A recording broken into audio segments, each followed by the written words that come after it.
अस्सलाम वालेकुम बच्चों, उम्मीद है खैरियत से होंगे। आज हमारी GW बेसिक के कंप्लीट ट्यूटोरियल के क्लास नंबर 10 है और आज हम इसमें पढ़ेंगे GW बेसिक स्टेटमेंट्स, राइट।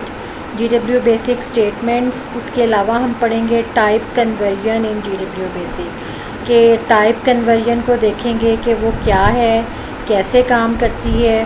ठीक है, आपने टाइप्स पढ़ी होंगी, वेरिएबल की टाइप्स हमने पढ़ी थी लास्ट लेक्चर्स के अंदर कि वो किस तरीके से वर्क करती हैं। ठीक है, उसमें आपने 4 टाइप्स पढ़ी थी, कौन कौन सी।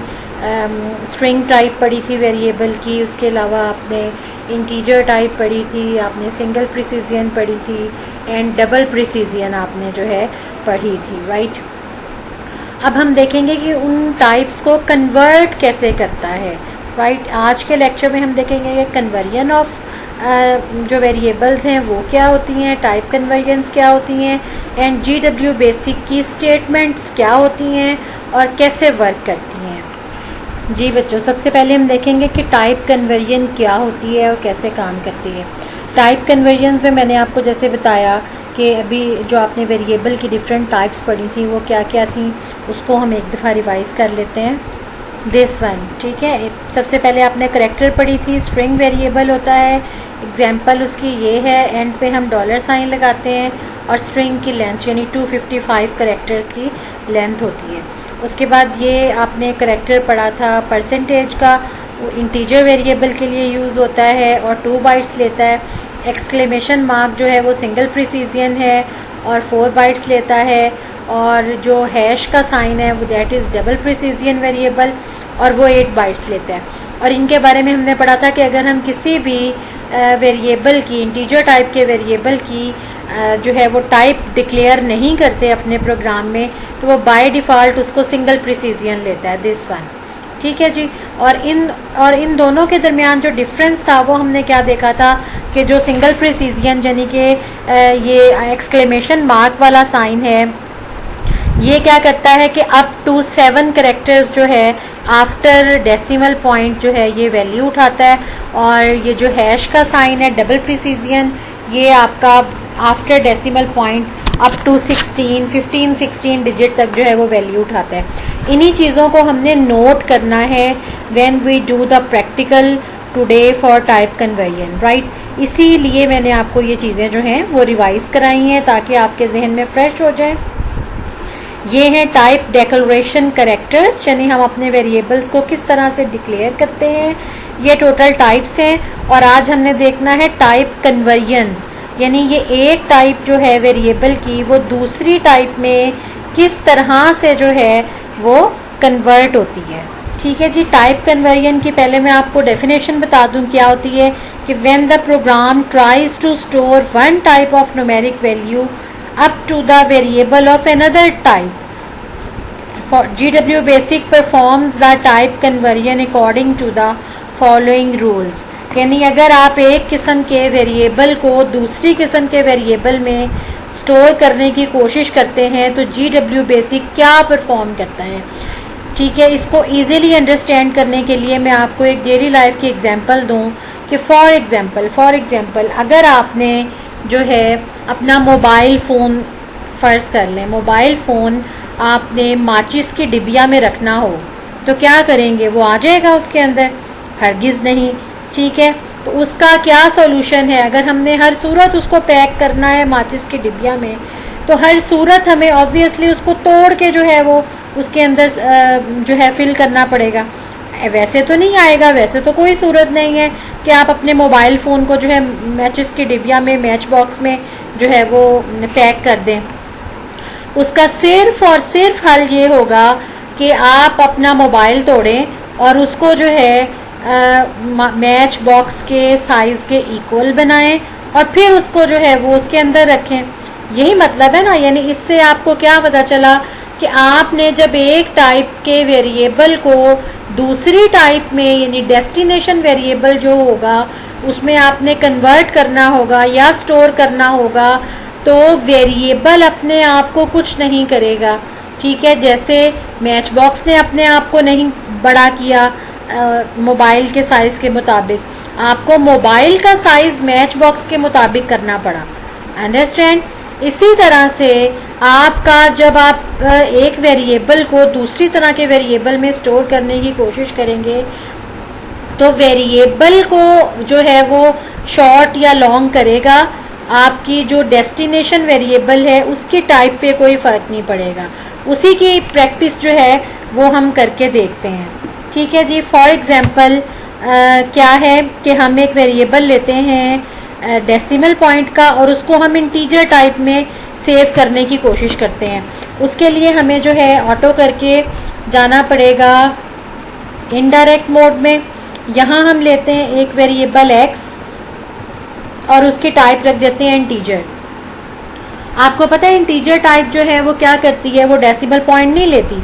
ठीक है, लेकिन हम क्या करते हैं, इसको डेसिमल पॉइंट जो है वो स्टोर करने की कोशिश करते हैं इसके अंदर। ठीक है जी। तो देखेंगे वो फिर क्या रिजल्ट देता है। ये हमने एक एक्स टाइप का वेरिएबल लिया इंटीजर टाइप का और उसको हमने असाइन कर दी डेसिमल वाली वैल्यू, राइट। अब हम इसको प्रिंट कराते हैं। ठीक है जी। प्रिंट एक्स और साथ उसके परसेंटेज का मार्क, ठीक है, जो कि इंटीजर को शो करता है।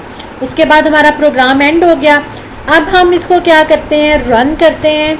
रन करेंगे तो आपको ये आंसर क्या देना चाहिए अकॉर्डिंग टू आवर एग्जाम्पल, कि इस वैल्यू को इस वेरिएबल की टाइप के मुताबिक कन्वर्ट कर देना चाहिए as per the definition of type conversion. क्योंकि उसने कहा था कि जब आप एक वेरिएबल को दूसरी तरह के वेरिएबल में स्टोर करने की कोशिश करते हैं तो GW बेसिक का कंपाइलर क्या करता है, वो आपकी वैल्यू को जो आप असाइन कर रहे होते हैं डिफरेंट तरह के वेरिएबल में, इस वेरिएबल के मुताबिक आपको जो है ये वैल्यू कन्वर्ट करके दे देगा। अब आपने वैल्यू दी है डेसिमल की, लेकिन स्टोर करने की कोशिश कर रहे हैं इंटीजर वेरिएबल में, तो ऑब्वियसली वो क्या करेगा, इंटीजर के रूल के मुताबिक वो इसका सिर्फ इंटेग्रल पार्ट उठा लेगा और डेसिमल पॉइंट जो है वो खत्म कर देगा। अब डेसिमल पॉइंट में भी वो ये देखेगा कि आफ्टर डेसिमल अगर 5 या 5 से बड़ी वैल्यू है तो उसको राउंड ऑफ कर देगा, और अगर छोटी है 5 से तो वो क्या करेगा, उसको एज इट इज ये इंटेग्रल पार्ट उठा लेगा। तो इस रूल के मुताबिक जो है हमारी जब हम रन करेंगे तो हमारा आंसर आना चाहिए 51। क्यों? इसलिए कि एक तो उसने रूल अप्लाई किया कि वो डेसिमल को ख़त्म करके इंटीजर में कन्वर्ट कर देगा, वो 51 उठा लिया। फिर उसने दूसरा रूल देखा राउंड ऑफ का कि पॉइंट के बाद 3 है, यानी 5 या उससे बड़ी वैल्यू नहीं है, तो वो उसने पूरा ये पार्ट स्किप कर देगा और आपको सिर्फ 51 वैल्यू दिखाएगा।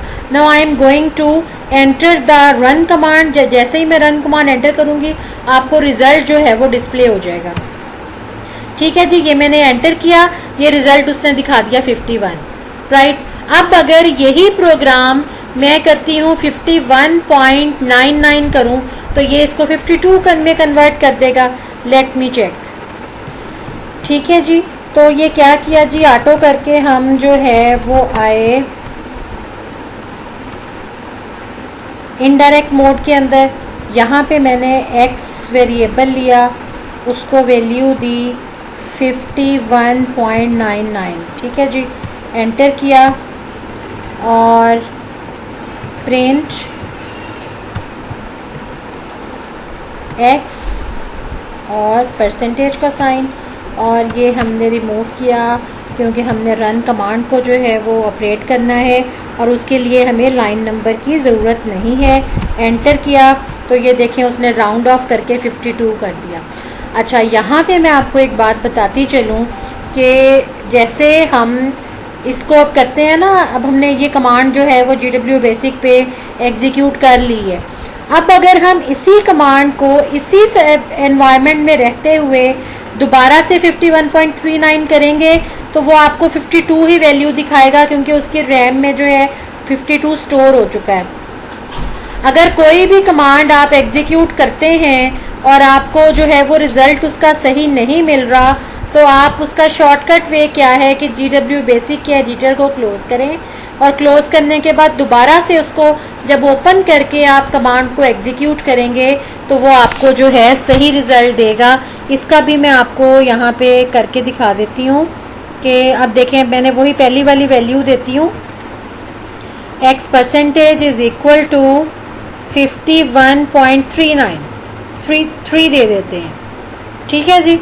और यहाँ पे मैं उसको कराती हूँ प्रिंट x और परसेंटेज और एंटर किया और यहाँ पे मैंने उसको रन किया और ये देखें 52 51 अब उसने दोनों दिखा दिए हैं, राइट। यानी पहले से जो रैम में वैल्यू पड़ी होगी वो कभी सिर्फ वो दिखा देता है, कभी दोनों दिखा देता है, लेकिन क्या है कि आपने अपनी कमांड्स को एग्जीक्यूट करने के लिए करेक्टली आपने, अगर आपको यानी कोई भी जो फंक्शन परफॉर्म नहीं हो रहा तो आपने क्या करना है कि GW बेसिक को क्लोज कर देना है। अब दो वैल्यूज तो आपको नहीं चाहिए थी ना, इसको तो चाहिए था कि एक वैल्यू दिखाए जो कि 51 थी, ठीक है। उसने दोनों आपको दिखाएंगे क्योंकि उसके पास इसका रैम में रिजल्ट जो है वो महफूज था, सेव था, जब तक आप GW बेसिक को क्लोज करके दोबारा ओपन नहीं करते तब तक, राइट। तो ये जो है आपका क्या थी, टाइप कन्वर्जन थी। और दोबारा आपको बता दूं कि अगर आपको किसी भी किस्म की प्रॉब्लम आती है अपनी किसी भी कमांड को एग्जीक्यूट करने के लिए तो फिर आपने क्या करना है, फिर आपने इसको क्लोज करके GW बेसिक को दोबारा ओपन कर लेना है। टाइप कन्वर्जन में एक और एग्जांपल है, उसको भी हम एग्जीक्यूट कर लेते हैं, सिंगल प्रिसीजन और डबल प्रिसीजन की। सिंगल प्रिसीजन में हम इसकी वैल्यू a वेरिएबल ले लेते हैं और उसको हम हैश के साइन के साथ एग्जीक्यूट करते हैं। डबल प्रिसीजन, ठीक है जी, इज इक्वल टू 12 हैश का साइन, यानी हमने ये वेरिएबल जहां पे हमने रिजल्ट स्टोर करवाना है उसको भी डबल प्रिसीजन लिया है और ये जो नंबर हम जिसको डिवाइड करने लगे हैं वो भी डबल प्रिसीजन लिया है और उसके बाद हमने उसको 13 के ऊपर इसको हम डिवाइड करते हैं, राइट। डिवाइड किया, उसके बाद हमने क्या किया, प्रिंट किया, प्रिंट a और हैश का साइन, ठीक है जी। और उसके बाद हमने क्या किया है, इसको रन करके देखते हैं। अब देखें अब क्या इसकी प्रॉपर्टी क्या थी डबल प्रिसीजन की, कि वो आपको आफ्टर डेसिमल जो है अप टू 15 16 तक जो है वो वैल्यूज दिखाएगा। रन करती हूँ, ठीक है जी, ये रन किया, ये तो वही वैल्यूज दिखा रहा है ना ऊपर x और y की, और ये जो है हमें उसने नया रिजल्ट दिया है, ठीक है। यही मैंने अभी आपको समझाया कि अगर आपने खाली और एक्यूरेट रिजल्ट लेना है तो दूसरी कमांड को एग्जीक्यूट करने के लिए GW बेसिक को क्लोज करें और फिर जो है उसको ओपन करके नई कमांड एग्जीक्यूट करें तो आपका रिजल्ट जो है वो एक्यूरेट आ जाएगा। अब ये देख लें, ये थर्ड हमारा रिजल्ट उसने दे दिया, ये अप टू 15 16 डिजिट आंसर है। लेकिन अगर मैं यही काम करूं, सेम यही दो कमांड्स लिखूं, सिर्फ डिफरेंस ये डालूं कि यहाँ a के साथ मैं डबल प्रिसीजन की जगह सिंगल प्रिसीजन ले लूं तो वो क्या करेगा, ये भी डबल प्रिसीजन होगा, डिवाइड भी 13 से ही होगा, लेकिन सिर्फ और सिर्फ ये करूंगी कि स्टोरिंग में इसकी जो टाइप है वो मैं डबल प्रिसीजन की जगह सिंगल प्रिसीजन कर दूंगी तो वो यही आंसर हमें अप टू 6 7 डिजिट दिखाएगा, फिर हमें ये पूरा आंसर नहीं दिखाएगा, क्योंकि जब वो सिंगल प्रिसीजन ये वेरिएबल बन जाएगा उसमें इतनी कैपेसिटी ही नहीं रहेगी कि वो अप टू 16 डिजिट आपको आंसर दिखाए, ठीक है जी। तो अभी मैं बजाय इसके कि इसको बंद करूं, मैंने आपको लॉजिक तो बता दी है कि ये 3 आंसर क्यों दे रहा है, तो यहीं पे ही हम इसको एग्जीक्यूट कर लेते हैं, ठीक है। यहाँ पे मैं लेती हूँ जी एक वेरिएबल ले लेती हूँ b, उसको मैं सिंगल प्रिसीजन एक्सक्लेमेशन मार्क लगा दिया, इज इक्वल टू और 12 और ये, ठीक है जी, हैश का साइन लगा दिया, /13, ठीक हो गया। अब मैं इसको प्रिंट कराती हूँ, प्रिंट b और एक्सक्लेमेशन मार्क और एंटर, 90 को रिमूव किया, रन किया, तो अब ये देखें डिफरेंस वाजिया है यहाँ पे आपका, ये वो x वाली वैल्यूज उसने दिखाई, ठीक है, ये उसने अप टू 16 डिजिट दिखाया, क्यों, इसलिए कि पहले हमने जो a वेरिएबल था उसको हमने डबल प्रिसीजन जो है वो डिक्लेयर किया था, ठीक है जी। उसने आपको up to 16 digit after decimal, ये बात हमेशा याद रखिएगा कि सिंगल प्रिसीजन और डबल प्रिसीजन क्या काम करता है, आफ्टर इंटेग्रल पार्ट तो जो भी उसका आंसर आएगा वो आएगा, उसके साथ आफ्टर डेसिमल जो है आपको अप टू 16 डिजिट ये वैल्यू दिखाता है, 15 या 16। और जो सिंगल प्रिसीजन है, अब फ़र्क हमने सिर्फ और सिर्फ ये किया है, सेम वही क्वेश्चन था, सिर्फ हमने यहाँ पे वेरिएबल को सिंगल प्रिसीजन सेट कर दिया। अब उसने इस जो आंसर आया उस आंसर को सिंगल प्रिसीजन की तौर पे जो है उसको कन्वर्ट करके और आपको जो है वो आंसर दिखा दिया, राइट। ये थी type conversion in GW basic. और इसमें जो एक और टाइप होती है वेरिएबल की, स्ट्रिंग टाइप, उसको आप किसी भी न्यूमेरिक वेरिएबल में, न्यूमेरिक टाइप में जो है वो उसको किसी भी तरह के न्यूमेरिक वेरिएबल में आप कन्वर्ट नहीं कर सकते। स्ट्रिंग हमेशा स्ट्रिंग ही रहती है। अगर आप स्ट्रिंग टाइप के वैल्यू को किसी भी न्यूमेरिक में, चाहे वो इंटीजर हो, चाहे वो सिंगल प्रिसीजन हो, चाहे डबल प्रिसीजन हो, आप स्टोर करने की कोशिश करेंगे तो वो आपको एरर दे देगा, टाइप मिसमैच का एरर। ये बात आपने हमेशा याद रखनी है। इसलिए टाइप कन्वर्जन में जो स्ट्रिंग है उसको डिस्कस नहीं किया जाता, क्योंकि string is always the string, right. अब हम चलते हैं GW बेसिक स्टेटमेंट्स की तरफ, राइट। और उसके लिए मैं GW बेसिक को क्लोज करूंगी ताकि इसकी रैम से जो है वो जितने भी ये वेरिएबल्स थे उनका डाटा था वो ऑब्सोलीट हो जाए, वो ख़त्म हो जाए, ठीक है, ताकि हमें आगे फर्दर जो है स्टेटमेंट्स में कोई प्रॉब्लम ना हो, किसी किस्म का वो रिपीट ना करे रिजल्ट्स को, या वो गार्बेज डाटा ना उठाएं, राइट।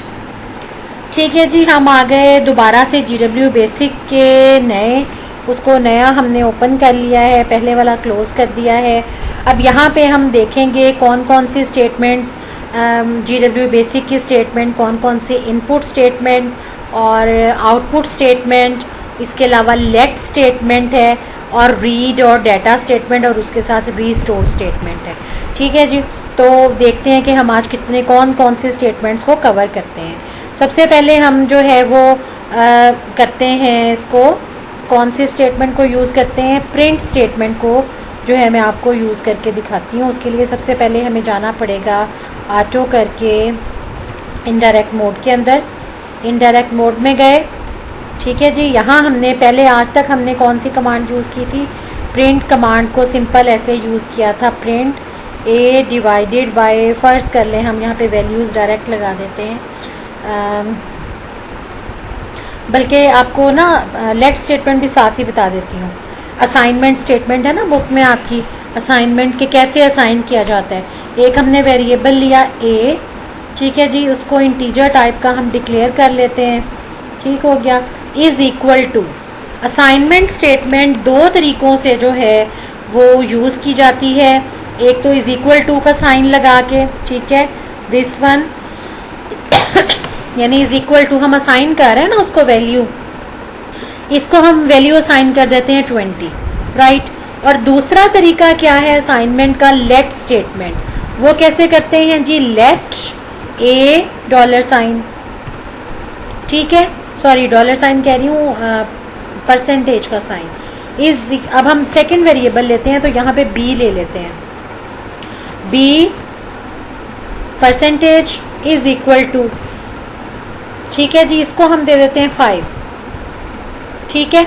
असाइनमेंट स्टेटमेंट आपके दो तरीकों से यूज होती है। आप डायरेक्ट भी उसको इज इक्वल टू लगा के कर सकते हैं और आप उसके साथ लेट भी लगा सकते हैं। ये दोनों तरीके हैं किसी भी वेरिएबल को वैल्यू असाइन करने के, और इसी को असाइनमेंट स्टेटमेंट कहा जाता है, ठीक हो गया। अब हम इसको प्रिंट करा लेते हैं। प्रिंट क्या करवाते हैं जी, A परसेंटेज का साइन डिवाइडेड बाय B, ठीक है, डिवाइडेड बाय B और डॉलर साइन कह रही हूँ, ये परसेंटेज का साइन, ठीक है जी। एंटर किया। अब मैं यहाँ इसको रन करूँगी, ठीक है जी, रन किया, आंसर हमारा 4 आ गया।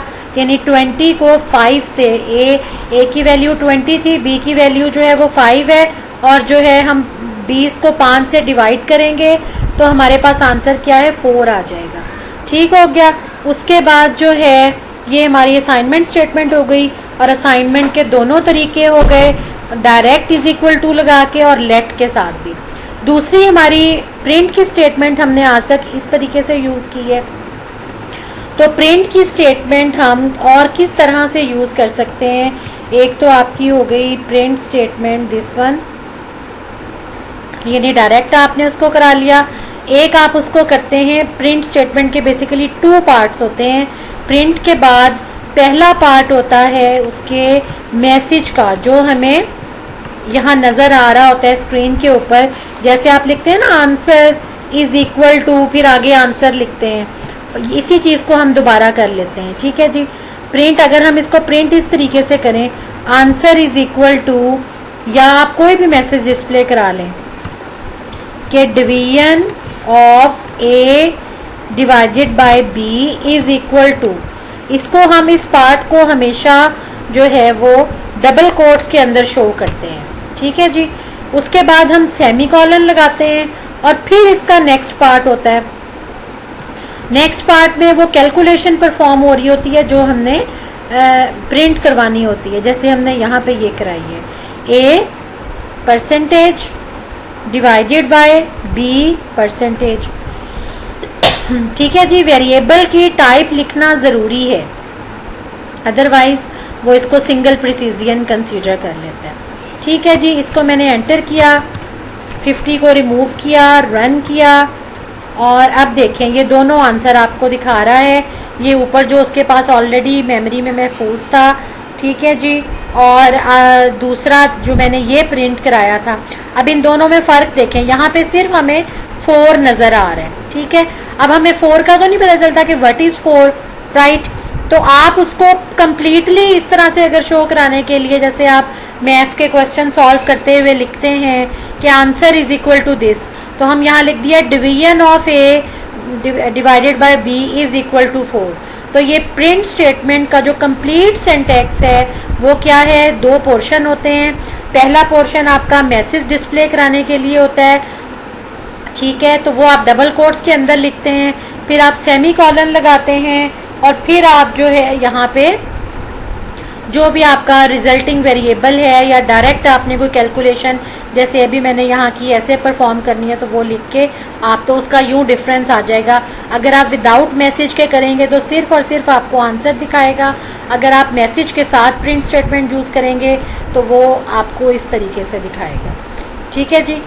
अब हम कर लेते हैं इनपुट स्टेटमेंट। इनपुट स्टेटमेंट क्या काम करती है, जैसे हमने यहाँ पे a को वैल्यू असाइन कर दी 20, ये हमने फिक्स कर दिया ना कि a 20। अब जब तक हम इस प्रोग्राम को यूं ही चलाते रहेंगे, यानी GW बेसिक को क्लोज नहीं करेंगे या जो है इस प्रोग्राम को बार बार रन करेंगे, तो वो हमेशा a की वैल्यू जो है वो 20 ही लेगा। ठीक है जी। जैसे अब हमने यहाँ इसको दोबारा से वैल्यू नहीं दी तो उसने a की वैल्यू 20 और b की 5 उठा ली है, लेकिन हम तो अब ये प्रोग्राम तो फिक्स हो जाएगा 20 और 5 के लिए, और हमेशा आपको आंसर 4 ही मिलेगा। लेकिन अगर हम जैसे हम कैलकुलेटर में यूज करते हैं कि कोई से 2 नंबर्स को किसी भी टाइम जो है आप डिवाइड कर सकते हैं, मल्टीप्लाई कर सकते हैं, उसके लिए आपको एक जर्नल प्रोग्राम बनाना पड़ता है कि यानी आप वेरिएबल दें और यूजर जो है वो रन टाइम पे डिसाइड करे कि आपने कौन सी वैल्यू देनी है, कौन सी वैल्यूज को डिवाइड करना है, जिस तरह से कैलकुलेटर में फॉर एग्जांपल आप करते हैं। उसके लिए हमें इनपुट स्टेटमेंट यूज करनी होती है कि हम यूजर को सिर्फ वेरिएबल बताएं और उससे पूछें कि आप इसकी वैल्यू बताओ। ठीक है। जैसे आप कैलकुलेटर ऑन करते हैं और उसको वैल्यू बताते हैं, फिर वो उसको आपको उसकी कैलकुलेशन करके आपको बता देता है, और दूसरी दफा आप दूसरी वैल्यू दो तो वो उसकी कैलकुलेशन। इसी तरह से हम इनपुट स्टेटमेंट यूज करेंगे, हम वेरिएबल्स की वैल्यू को फिक्स नहीं करते। तो इनपुट स्टेटमेंट के भी 2 पार्ट्स होते हैं, जिस तरह से प्रिंट स्टेटमेंट के पहला मैसेज का पार्ट, दूसरा वेरिएबल्स का पार्ट। ठीक है जी। तो इनपुट स्टेटमेंट में हम यहाँ पे मैसेज दे देते हैं जी, एंटर द वैल्यू ऑफ सी। ठीक है जी। या वेरिएबल सी लिख दें, वेरिएबल सी, और ये डबल कोट क्लोज किए, ये मैसेज आ गया, सेमीकोलन लगाया, और हम इसको ऊपर ए और बी लिया था, यहाँ पे अब हम सी वेरिएबल ले लेते हैं और उसकी वैल्यू जो टाइप है वो हम बता देते हैं इंटीजर टाइप। ठीक है जी। एंटर किया। एक और इनपुट स्टेटमेंट हमने यूज कर ली enter the value of D, right. और उसके साथ हमने यहाँ भी लगा सकते हैं, क्योंकि इसने तो एज इट इज मैसेज में डबल कोट्स में हम जो भी लिखेंगे वो एज इट इज डिस्प्ले हो जाएगा।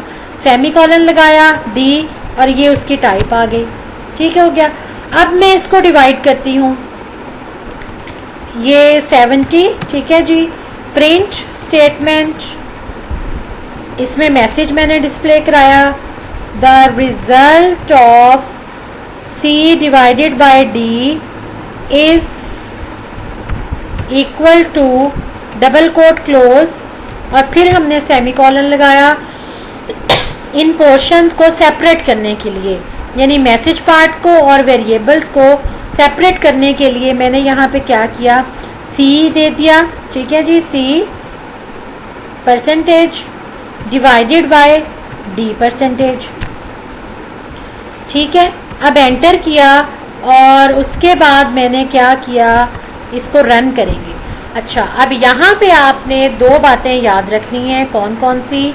अभी मैंने इसको रन नहीं किया, इससे पहले आपको बता रही हूँ ताकि आप उन बातों को नोट करें जब हमारा रिजल्ट आए।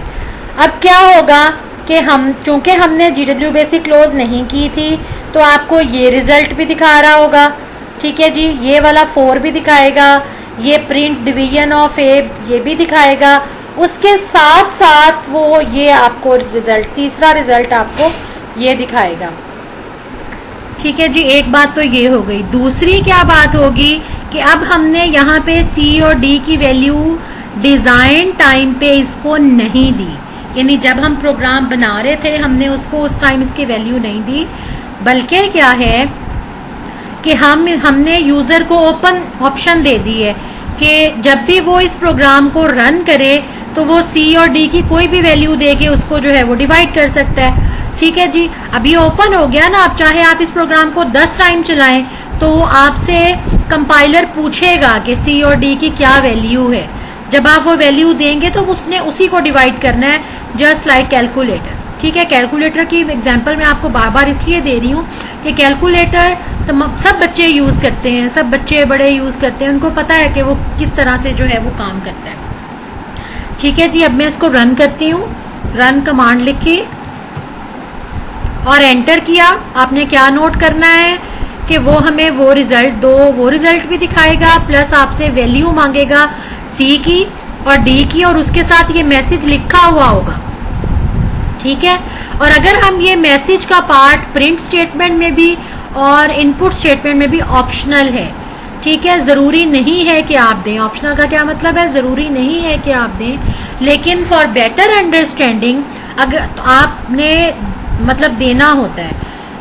अगर मैं यहाँ इनपुट और $C ये भी लिख देती खाली तो फिर भी वो वैल्यू मांगता, लेकिन फिर वो ब्लाइंडली आपके सामने स्क्रीन आ जाती और कर्सर जो है वो ब्लिंक कर रहा होता, तो जो फर्स्ट टाइम प्रोग्राम को चला रहा होगा उसको तो नहीं पता चलेगा कि उसने क्या करना है। अब ये मैसेज का फायदा क्या है कि यूजर को पता चल जाएगा कि उसने क्या काम करना है।